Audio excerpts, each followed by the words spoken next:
I opened my kitchen window and gagged. Someone had built a public restroom 3 feet from my fence overnight. Now there was a line of strangers relieving themselves practically in my backyard. I've lived on this property for about 7 years now. Bought it after my divorce, needed a fresh start, and honestly needed some damn peace and quiet. Small place, nothing fancy. 1-story house, big old oak out front, apple trees in the back, no HOA. That was very much on purpose. See, when I was house hunting, I looked at a lot of neighborhoods around here. Every time I'd see mandatory HOA fees on a listing, that was an automatic nope. I wasn't about to pay a bunch of strangers for the privilege of telling me what color my shutters could be. So when I found this place, perfect. Just outside Ridgewood Heights, a new development that was still being built at the time. My property line runs right along the edge of what they call their community greenway. Back then it was just a strip of grass and a dirt path. Nobody cared about it. I figured I'd have neighbors on the other side of the fence, sure, but no HOA breathing down my neck. Bought the house, moved in, planted a few trees, set up a little patio out back. Life was good. For the first couple years, Ridgewood Heights was all right. Typical suburbia stuff, lots of young families, block parties, lawn signs, that kind of thing. The HOA stuck to their side, I stuck to mine. But a couple years ago, that changed. They elected a new HOA president, Victoria Hensley. Late 50s, used to be some bigwig in marketing or PR, now on this weird personal crusade to revitalize the community. You know the type. Constant Facebook posts about activation projects and enhancing resident experience. Her pet project? That greenway behind my fence. Suddenly it wasn't just a strip of grass anymore, it was a vital community space. She started pushing for new benches, play areas, lighting. Not terrible ideas, I guess, but I wasn't exactly consulted. Last year she sent me a letter, all official looking. The HOA would like to prune back your tree limbs to improve visibility and safety along the greenway. Translation: cut down the branches that gave me privacy. I wrote back, no, thank you. She didn't take that well. A month later, I got another letter. This one said the HOA was considering a community pathway extension and might need temporary access through my yard for equipment. Through my yard. I had to lawyer up just to remind them I wasn't part of their HOA and that no, they did not have access to my property. That little stunt cost me $500 in legal fees. Since then, it's been tense. Victoria doesn't talk to me, but every so often I'd catch her giving my yard the side eye during one of her site inspections. I figured the worst was over. Until this week. Until I opened my kitchen window and got a face full of sewage stink and saw the goddamn toilet block they'd planted 3 feet from my fence. The funny thing is, there was no warning. None. No flyers, no letters, no, hey, heads up, we're dropping a public bathroom next to your property. Nothing. I went to bed on Sunday night. Everything looked normal. I remember because I took the trash out and noticed how quiet it was back there, just the usual cicadas and the occasional jogger's footsteps. Next morning, I stumble into the kitchen, half asleep, ready to make coffee. Open the window, bam, wall of stench. The kind of sour chemical stink that punches you in the sinuses and makes your stomach flip. And there it was, bright blue plastic walls, a little prefab restroom unit, 2 stalls, metal roof, bolted straight into a fresh concrete pad, right up against my side fence 3 feet away. I rubbed my eyes thinking I was seeing things. Nope, real as hell. And to top it off, there was a laminated poster zip-tied to the chain link. Community restroom, a Ridgewood Heights improvement project for public use. Public use. As in anyone and everyone. While I stood there trying to process this, the first user showed up, a jogger in bright neon shorts, water bottle in hand. They walked right up, propped the door open with their foot, and did their thing. 5 minutes later, a mom with 2 little kids came by. Then a couple more joggers, then some random guy in a truck pulled over and used it. Meanwhile, the flies. Oh my god, the flies. I don't know if they had some sort of insect newsletter going out, but within an hour they were swarming my back windows. I leaned over the fence and looked closer. No ventilation system I could see. Just a basic septic tank under the pad, which meant the smell wasn't going anywhere anytime soon. By noon, I'd already counted 7 different people using it, and overheard 2 teenagers laughing about how cool it was that this was free. That's when it hit me. This wasn't temporary. This wasn't a weekend event or a contractor's mistake. This thing was here to stay. And judging by that shiny HOA banner, Victoria knew exactly what she was doing. At first, I told myself maybe this was a bad dream, or maybe they'd realize it was a mistake and haul the thing out in a couple days. Nope. By day 3, it was clear this was permanent, or at least that's what Victoria intended. The smell wasn't getting better, in fact, it was getting worse. I had to keep my kitchen window shut almost all day. My patio? Useless. You couldn't sit out there for 5 minutes without gagging or swatting at clouds of flies. And speaking of flies, those little bastards had declared full-scale war. I found them crawling on the inside of my window screens, buzzing around my fruit bowl, landing on the faucet. I went through 2 cans of spray and 3 packs of traps in 1 week. I wasn't the only one. Alice, my neighbor on the left, knocked on my door with this exhausted look on her face. "Paul, have you seen what's happening with the flies?" "Oh yeah," I said. "I've got front row seats." She looked ready to cry. "My youngest has been throwing up since last night. Doctor thinks it might be food contamination." Rob, the guy 2 doors down with the backyard cafe setup, wasn't faring any better. He swung by one afternoon looking pissed. "I had to comp 3 tables today," he said. "Flies all over the drinks. People walked out." We weren't imagining things. And meanwhile, Victoria was on the neighborhood Facebook group posting photos of smiling joggers and strollers by the new restroom. Our new amenity is already a hit, another win for Ridgewood Heights. I tried messaging her directly, polite at first. "Hey Victoria, this is causing some serious issues on our side of the fence, the smell, the flies." She replied within an hour, short and smug. "Paul, this project was approved by the community and is within HOA property lines. We encourage all neighbors to embrace these improvements." Embrace them? Lady, I couldn't open my damn windows. The next day, HOA maintenance came by, not to remove the thing, but to plant decorative shrubs around it, as if a couple of bushes were going to stop raw sewage stink from wafting into my house. Then the cherry on top, someone in the HOA group started a thread titled "Certain Neighbors Being Difficult About Community Progress." Guess who the certain neighbor was? By the end of that week, I was public enemy number 1 among people I'd never even met. But here's the thing about me. I don't yell. I don't throw tantrums. I do research. And if Victoria thought I was just going to roll over and let this happen, well, she was about to be in for a very unpleasant surprise. First thing I did was take a breath. I wasn't about to go full scorched earth without trying the right channels first. That's not how you win these fights. Not long term. So I sat down and wrote a formal letter to the HOA board. Not a rant, an actual professional complaint. Cited the sanitation issues, the fly infestation, the odor nuisance, the negative impact on surrounding properties. Attached photos I'd been taking every day. Alice and Rob both signed on as co-complainants. We hand-delivered it to the HOA office and sent copies by certified mail. No excuses. A week went by. Nothing. No reply. No acknowledgement. Radio silence. Meanwhile, the smell? Worse. It was mid-July now, peak heat. The restroom was getting heavy use, and I seriously doubted they were servicing it as often as they claimed. Second step, I contacted the county health department, laid it all out for them: health hazard, potential code violations, multiple affected properties. The woman I spoke to was polite, but cagey. "Sir, we've actually received several positive reports about this new facility," she said. "From who?" I asked. "From Ridgewood Heights, HOA. Of course, Victoria had gotten out ahead of me, probably flooded their inbox with glowing testimonials before the first toilet seat was even bolted down. I asked about inspections. She said they'd been out there once, claimed everything was up to standard. Yeah, I'd like to see them come sniff my kitchen at 3 p.m. Still, I wasn't giving up. Next, I reached out to a city council member I'd met at a neighborhood event last year. Explained the situation. He sounded sympathetic, but when I mentioned the HOA, his tone shifted. "Paul. Honestly, Ridgewood Heights has a lot of political pull right now. They're showcasing that Greenway project as a model for other neighborhoods." Translation: this is going to be an uphill battle. At this point, I figured maybe the only way forward was through legal channels. So I scheduled a consultation with a local land use attorney. Good guy, sharp. Showed him the photos, the HOA posts, the health complaints. His first question: did they notify you or request consent prior to construction? No. Did they obtain your signature or a waiver of any kind? No. Interesting. He explained that while they technically owned the greenway, placing a permanent structure that close to an adjoining property, especially a sanitation structure, typically required notification and consideration of setback ordinances. In plain English? There were angles to fight this, but it would take documented proof and a coordinated effort. I walked out of that meeting with 2 takeaways. I wasn't crazy. This thing shouldn't have been plopped next to my fence. If I wanted it gone, I'd need backup and a damn good paper trail.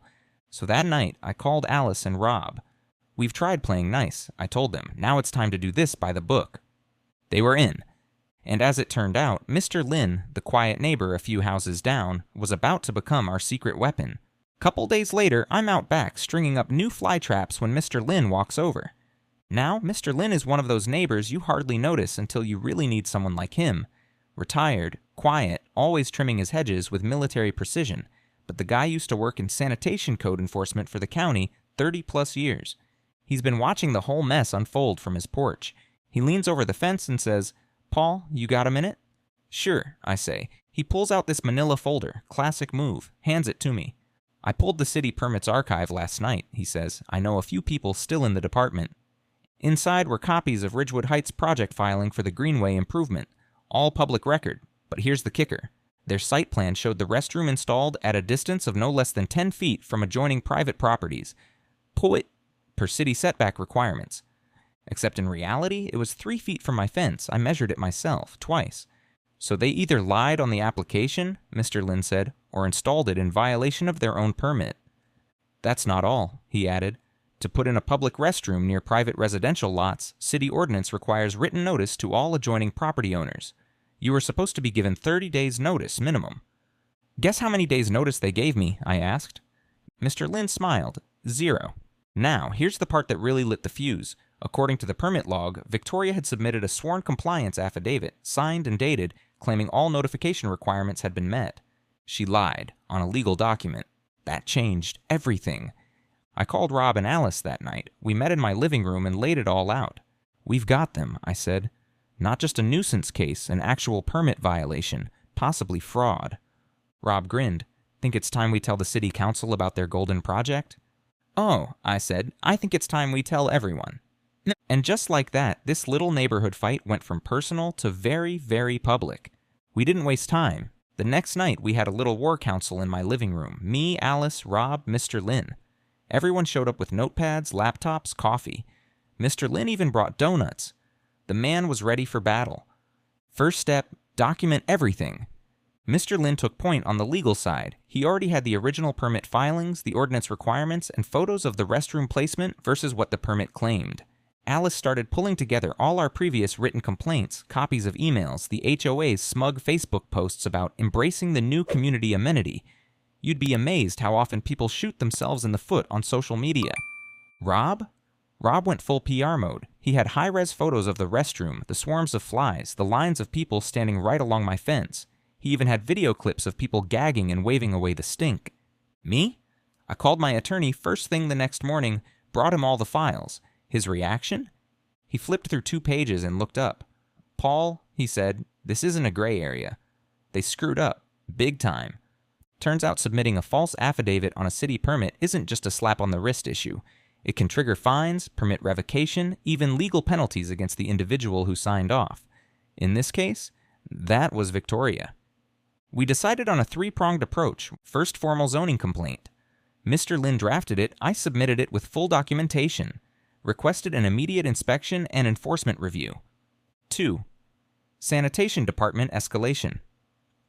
Alice filed a joint complaint with several neighbors. Included medical notes about her kid's illness and statements from Rob's customers about unsanitary conditions. 3. Public awareness. This is where Rob shined. We put together a post for the local neighborhood group and community Facebook page. Photos, video, ordinance violations, the whole story. The post wasn't angry, it wasn't a rant, just clear facts. Did you know this new community restroom was installed in violation of city code and without proper notification to adjacent homeowners?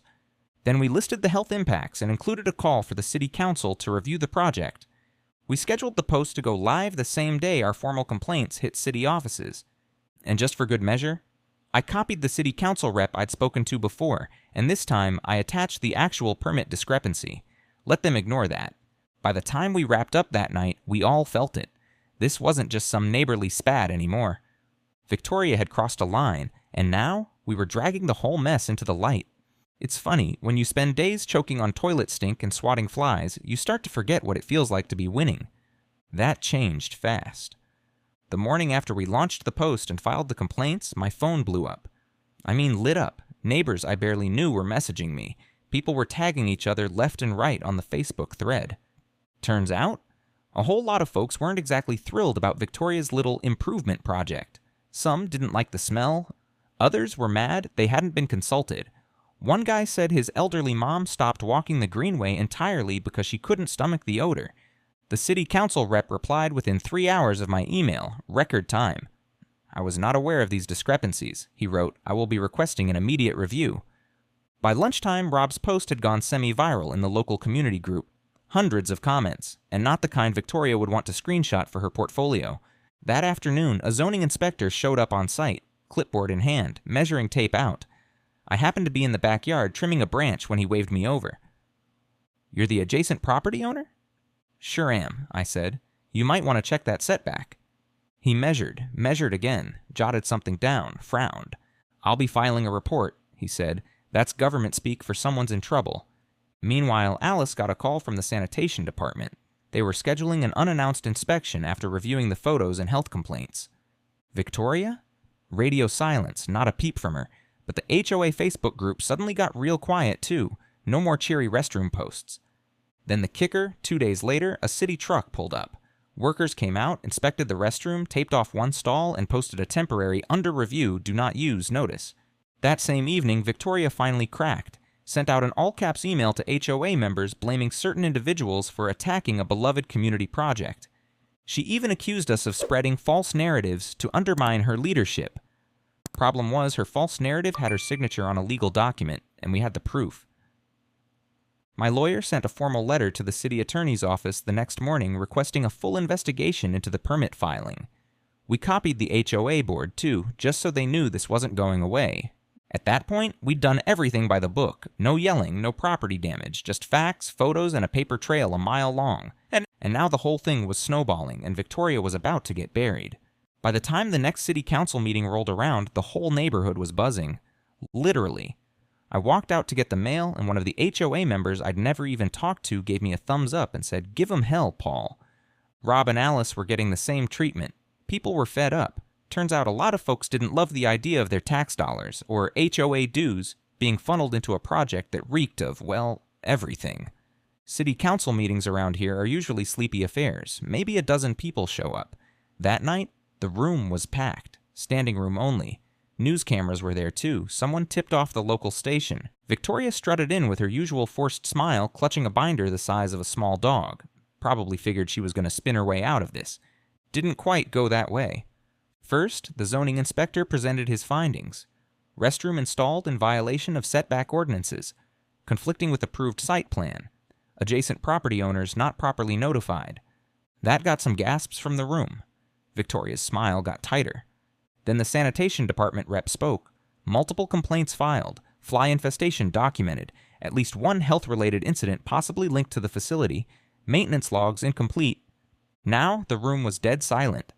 Then they opened it for public comment. Alice went first, told the room about her sick kid. Rob followed, talking about lost business and health risks to his customers. Then I got up. Kept it simple, no shouting, no theatrics. I just said, I'm not against community improvements. I'm not against this greenway, but putting a restroom 3 feet from someone's home without notice, violating the law in the process, isn't community. That's arrogance, and we deserve better. The applause was loud enough that the council chair had to bang his little gavel a few times. Victoria? She finally got her turn to speak, and she blew it. Launched into this defensive speech about personal attacks and how certain individuals were trying to derail her vision for the community. Then someone on the council asked her, point blank, "Did you certify that all required property owner notifications were sent?" You could almost hear her swallow. "Yes," she said, "to the best of my knowledge." That best of my knowledge line? Not gonna save her when the document has her signature under penalty of perjury. By the end of the meeting, the council voted unanimously to suspend the restroom's operation pending a full review. They also ordered an investigation into the permit process. Victoria left in a hurry, binder clutched to her chest, reporters trailing behind her. I won't lie, I smiled all the way home. Sometimes the slow, steady path really does win. A few weeks later, a crew came out with a flatbed truck. No announcement, no fanfare. I was sitting on my back porch, cup of coffee in hand, when I heard the backup beeps. Peeked over the fence? Yep, they were dismantling the restroom. Piece by piece, first the metal roof, then the side panels, then the septic tank, hoisted out like a defeated little trophy. Took them most of the afternoon. By the time they were done, the only thing left was a bare concrete pad and a few crushed shrubs. I didn't say a word, just watched, sipping my coffee. Later that evening, Alice stopped by with her kids. Rob swung by too. We all stood there at the fence, looking at the empty spot. Mr. Lin wandered over with a slight grin. "Told you," he said. "Sometimes the codebook's sharper than a sword." Victoria? Well, let's just say she's been quiet lately. HOA board held an emergency vote. She's no longer president. Apparently, the city's still investigating that little permit oversight of hers. As for me, I finally opened my kitchen windows again. First time in weeks. The air smelled like grass and rain, not chemicals and sewage. And my backyard? I've got it back. Funny thing is, I didn't go into this looking to fight. I just wanted to live in peace. But sometimes, when someone tries to bulldoze that peace for their own ego, you gotta stand up. And when you do it right, you don't have to shout. You just let the facts, and the law, do the talking. So yeah, next time they want to plant a restroom, maybe they'll think twice about which fence they pick.